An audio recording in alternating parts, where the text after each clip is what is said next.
রাজ্যের নাম ঝাড়খণ্ড। এখন অফরোডিং চলছে। জায়গাটার নাম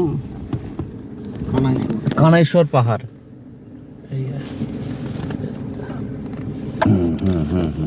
এই এই বুঝলাম।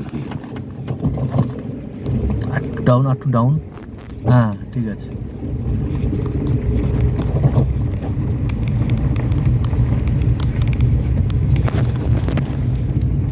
অফরোডিং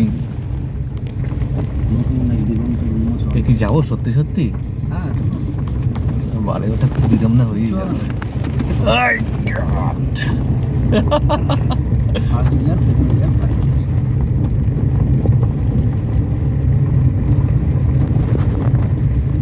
ওই রাস্তাটা হলে এই ওই চূড়াটা দেখাচ্ছিল না, হ্যাঁ ওই চূড়াটা দিয়ে যাচ্ছে রাস্তা ছিল আর কি।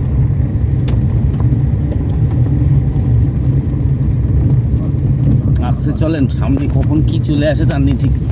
কি ইয়ে হায়না নেকড়ে হয় না। গাড়িতে স্ক্র্যাচ লেগে যাবে, শুকনো ডালগুলো যদি মশা লাগে তো।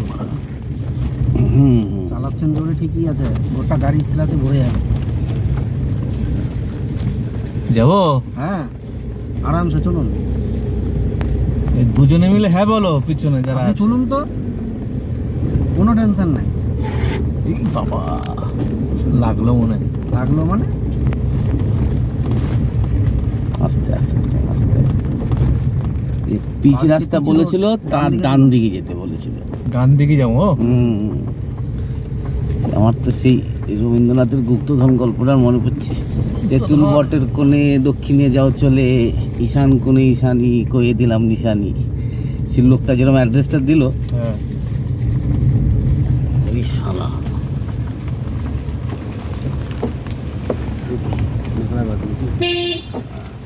ও ভালো কথা। পাহাড় ইয়ে করবো, ওই গুহাটা দেখতে যাবো বুঝলে। গুহা কোথায় মানে?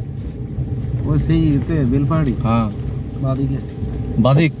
এটা তো বলতে পারবো না, বাদিকে দাদি কি হবে, ডান দিকে কি হবে? রাস্তা নেই, ডান দিকে বেরোবার রাস্তা। এই বন জঙ্গল পেরিয়ে আবার বাড়ি কত তো। এখানে আমার জিজ্ঞাসা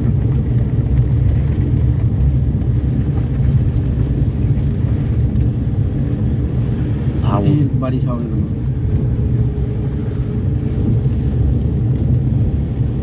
গাড়ি কিন্তু ব্যাক করা সমস্যা। গাড়িটা এই মরেছে কি হ্যাঁ, এখান থেকে তো এসছিলাম তো। এটা তাহলে আপনি যে বললেন এটা সেই রাস্তা না, এটা অন্য রাস্তা।